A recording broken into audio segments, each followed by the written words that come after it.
Israeli forces on Friday killed at least one Palestinian in the occupied West Bank and wounded dozens of others in the besieged Gaza Strip.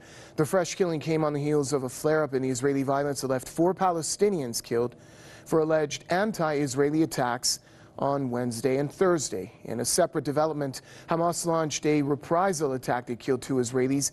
In tonight's debate, we'll discuss the raging Israeli-Palestinian conflict, which has its roots in the decades-long occupation of the Palestinian lands and thrives on the unrestrained political, economic, and military support that the U.S. has been offering Tel Aviv. Let's now go to Ramallah and get an update from Press TV's Mona Kandil on the clashes that erupted earlier in the day. Mona, over to you. For the second day, Israeli military operation is being carried out across the occupied West Bank. As you were saying, in the evening hours, Israeli soldiers shot dead 16-year-old Mahmoud Nakhli in the city of Al-Biri, where clashes were taking place between Israeli soldiers and Palestinian youths near the illegal settlement of Beit El and the military checkpoint of Beit El. We are speaking about over 25 Palestinians have been wounded in that area. Also, over 25 Palestinians were also wounded in the city of Nablus, where Palestinians, one day after 4 people were killed in Jerusalem, Al-Quds, and the occupied West Bank, people rushed to the streets close to the military checkpoints and clashed with Israeli soldiers, stressing that Palestinians' only choice now is to be adherent to the choice of resistance, and that Palestinians will never abandon the choice of struggle. Also, in the evening hours, Israeli occupation forces attacked 5 Palestinians in the town of Sinwad. They were beaten and hit by Israeli soldiers, and they were transferred to a hospital. According to medical sources, they are in serious condition. In the early hours, one Palestinian succeeded to infiltrate into a military tower and attacked an Israeli soldier by hitting him with a stone. He is in serious condition as well. On Saturday, the Palestinian Authority declared a day of mourning, where the shops and institutions will be sealed off. However, the Israeli regime declared that the military operation would continue, and we expect more arrests among the Palestinians, especially that Israeli Prime Minister Benjamin Netanyahu vowed to demolish the homes of those Palestinians described to be terrorists who attacked and carried out anti-Israeli operations. We're speaking about Saleh al-Barghouti, Majd Mtar, and Saleh al-Barghouti, Majd Mtar, as well as Ashraf Na'alwa, who was killed in Nablus following a manhunt that continued for over 2 months. But at the end of the day, Palestinians here in the occupied West Bank believe that all this Israeli crackdown failed to intimidate the people or to force them into abandoning resistance against the Israeli occupation. All right, thanks a lot. Mona. Press TV's Mona Kandil joining us from Ramallah. Joining us also in tonight's debate, we've got human rights lawyer and author Daniel Kowalik joining us from Pittsburgh. And also Professor of George Washington University, Nabil Mikhail, is joining us from Washington, D.C. Gentlemen, welcome to the program. Let's start off with our guest in Pittsburgh, Mr. Kowalik. Mr. Kowalik, when the Great March of Return rally started around, it was 38 weeks ago, if I'm correct, there were numerous cases of condemnation to the Israeli response to these protests. There were rights groups, there were regional political figures, even the UN chief pitched in to condemn the scope and level of violence. So the Israelis, as expected, just ignored it all. Where do the Israelis get this sense of entitlement, and how can the status quo be changed? Well, I think they get their sense of entitlement from the United States, which continues to bankroll Israel despite this type of criminality, which, of course, the U.S. just moved its embassy recently to Jerusalem, which was a highly provocative act, but was something that, of course, gave a lot of moral support to not only Israel, but Benjamin Netanyahu, who is particularly militaristic. And so I think that's where the support is coming from and the green light's coming from. I think if we want to put pressure on Israel, we have to put pressure on the U.S. to stop supporting Israel. Let's bring in Mr. Mikhail, who's joining us from Washington. If you'd like to add anything to that, and also, how can the Israelis, in your opinion, continue this level of aggression and brutality against the Palestinians, both in the occupied West Bank and in the Gaza Strip?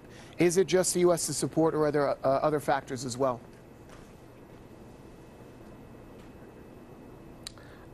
There is the U.S. support for Israel. I do not think that the United States would criticize an Israeli action to repel any attack coming from the Palestinian territories. And also it is the deliberation and the calculation of the Benjamin Netanyahu government. They will use utmost force to basically counter any Palestinian attack. I have been reading the newspapers and just surprised that the events escalated suddenly. There were 2 Israeli soldiers yesterday, then there is an operation inside the West Bank. I have not heard of an Israeli operation inside the West Bank for a long time, and as I read, it says Ramallah, like say this is the Palestinian headquarters. So it's basically an emboldened Israeli step to put as maximum pressure as possible on the Palestinians and revenge from the killing of Israeli soldiers. Mr. Kovalik, we've been seeing a lot of determination on behalf of the Palestinian protesters, specifically during the Great March of Return rallies in the face of the live fire policy that the Israelis have been using. It seems at this point that resistance is the only viable option for Palestinians, as they have no trust in the so-called peace process, and also it's the waning trust in their own leadership in the form of the PA. Do you see it in that light as well? Yes, I agree with everything you just said. I mean, particularly in Gaza, the people there have nothing left to lose. The UN has said that Gaza will be unlivable by 2020. It's probably unlivable now. You have a society with mass unemployment, with lack of basic resources, with an inability for free movement. As Noam Chomsky said, you have the largest open-air prison in the world in the form of Gaza. And so they have nothing left to lose. And so that is why they will resist, and they will continue to resist. And I do think that Israel is becoming desperate because it knows that it is losing support around the world, even amongst the Jewish community. For example, in the United States, young Jews are turning away from Israel, turned off by this maltreatment of the Palestinian people. Mr. Mikhail, looking at the actions of the current administration in Washington, for example, the U.S. embassy relocation, do you think that the Trump administration is trying to legitimize the Israeli occupation?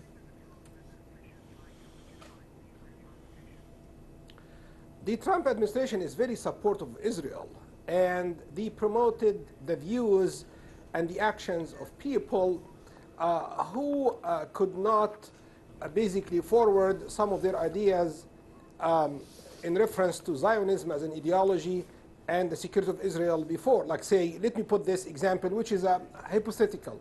Suppose, say, Jimmy Carter was president now. He would not allow Jared Kushner to forward many of his ideas regarding Israel. He would say everything is subject to negotiations. So the Trump administration has sided with Israel, and that advanced the positions of strong Jewish nationalist aspirations and ideas. One of their manifestation is the movement of the United States Embassy to Jerusalem. But again, when you called me and told me to come, I started doing my homework. This is what I read today, and let me submit it to you, because it's an indication how the world thinks about the Palestinian-Israeli conflict. Coming from Australia, from a remote area, are 2 opposed ideas. One of them is the plan by the Australian government to move its embassy to Jerusalem. At the same time, the Labour Party is preparing an endorsement of a Palestinian state. So you have this split in the attitude between supporting Israel and supporting the Palestinians. and the conflict proliferates. That's actually beyond the scope and the effort of the US government and the Trump administration. Another story, the International Criminal Court has appointed a Palestinian judge or an arbitrator who would be selecting judges to basically render court decisions in reference to many situations that could also involve the United States. And the United States has been adamant not to recognize the sovereignty and the jurisdiction of the ICC. So you have the Arab-Israeli conflict basically manifested, proliferated on so many levels, from court decisions, from recognition of embassies, from support of the different nationalist aspirations. So things are complicated. But back to the West Bank, what I see as the most vital strategic development is that Israel entered the West Bank. That's a very, very daring act. I'm quite sure that even a country like Egypt, which has a peace treaty with Israel, would disapprove of this. But this is the reality of the situation. Israel sees the West Bank as a terrain for its strategic interests. So that indicates that they are not going really to relinquish any right for them in any type of intervention soon, as another round of negotiations are expected to commence. Mr. Kowalik, our guest in Washington pointed out a number of current developments. Would you like to add anything to his comments? Well, no, except to say that, you know, he's right, that there are these divisions even within the United States. Although in the U.S., it should be pointed out that both major parties are very supportive of Israel, are not supportive of Palestinian rights. But the people in the U.S., many people in the U.S., do support Palestinian rights. The BDS movement is growing in the U.S. and around the world. And I do think that sort of pressure is going to help change the situation for the Palestinians. And Mr. Kowalik, in retrospect, have the recent events like the March of Return rallies, the voting down of the U.S. text at the United Nations General Assembly, just to name a few, have they strengthened the resistance and unity among Palestinians, in your opinion? Yes, I believe we just lost IFP. Mr. Kowalik? All right, Mr. Mikhail, would you like to answer that question for us? Can you please repeat it so I can just... Yeah, sure. I was talking about the recent events, like the March of Return rallies that started 38 weeks ago, the voting down of the United States text at the United Nations General Assembly just a few weeks ago. Do you think that they've strengthened the resistance and unity among Palestinians at this point? The Palestinians have been expressing their resistance in different forms for 70 years, and this is also, like say, is seconded or has been seconded by Muslims and Arabs and many other countries in different ways.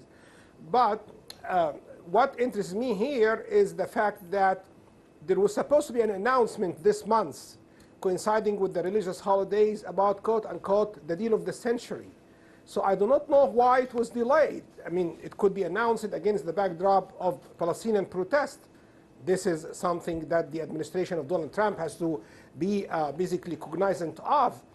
But I do not think that the protest will continue. Somehow it will end.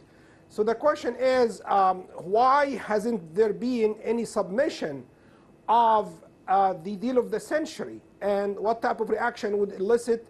That's a big question. So I hope some solution could be offered before the end of this year, because I think myself that the Trump administration will be busy in 2019 with two issues in Asia: East Asia, North Korea; West Asia, Iran. So it's just better to move forward on the Palestinian question, considering also that the Syrian crisis is still hanging on with no decisive outcome for any diplomatic initiative. It is losing its momentum to initiate peace there. That's very important as well. Mr. Kowalik, we were talking about the peace talks. If the so-called peace talks are set out to be a viable option, the U.S. It has its sights set on the so-called deal of the century. Washington has shown that it's not going to be a fair mediator, is it? Of course not. I mean, especially with this administration, they do not recognize the Palestinians as a sovereign people. They cannot mediate this crisis. They have no moral authority or legitimacy to do that. And moreover, I think, you know, certainly Oslo is now dead. I think the Israelis have made sure of that. And I don't see where peace negotiations can move forward to at this point. It's a very desperate situation the Palestinians are facing. The Israelis seem to just be trying to buy time till, frankly, they can get rid of the Palestinian people and either push them out of Palestine or kill them. I mean, it's a genocide, and I think we have to recognize that. Mr. Mikhail, what about the insufficient international response, the lack of action from international bodies such as the UN, the EU, the OIC, and most notably the Arab world? It is contributing to the status quo, isn't it?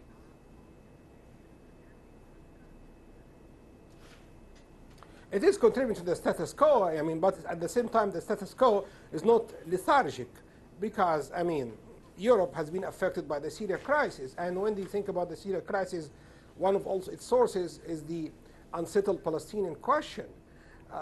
I mean, it is a topic that you can handle from different perspectives. Let me just answer that question quickly.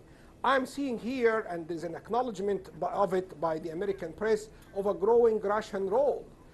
Let me ask this question. Could this, like say, freeze in any peace prospect be shattered by a growing involvement of Russia? It depends. Like say, if I hear any statement coming from Moscow about a Palestinian state, perhaps that can basically be echoed in Washington, D.C. But the question is, what is the scope and the method of submitting a peace proposal now, since the two sides are just adamant not to make any concessions? So it's not even it's not like what was between Israel and Egypt between 67 and 73, no peace, no war. It's actually more complicated than this because the situation is so precarious. So I hope some movement could happen before the end of the year. If there is some initiative coming from Russia, I would welcome it. I think the Europeans could endorse it. And I hope also that the Trump administration can pick up any proposal to advance peace talks between the Palestinians and the Israelis. And some progress should be done because just the situation is very much deteriorating and very much acrimonious. Mr. Kowalik, your thoughts on that lack of international response, maybe a more collective response from the Arab world could help change things? Well, I would like to think it could help, and I do think that the Arab world has largely abandoned Israel. Largely abandoned Palestine, which I find very disappointing and indeed shameful. Saudi Arabia in particular is very happy to work with Israel in places like Yemen, where it's carrying out its own genocide. And the Palestinians have very few friends left in the Arab world, which is quite worrisome. And I do think the world has done very little, particularly lately, to support the Palestinian people. And I think more needs to be done to support them before something even more disastrous happens. All right, that's all the time we have for tonight's program. Allow me to thank my guests, human rights lawyer and author Daniel Kowalik from Pittsburgh, and also professor of George Washington University, Nabil Mikhail, joining us from Washington. And also special thanks to our viewers for watching the show. Join us again at the same time, same place for tomorrow night's debate. Bye for now.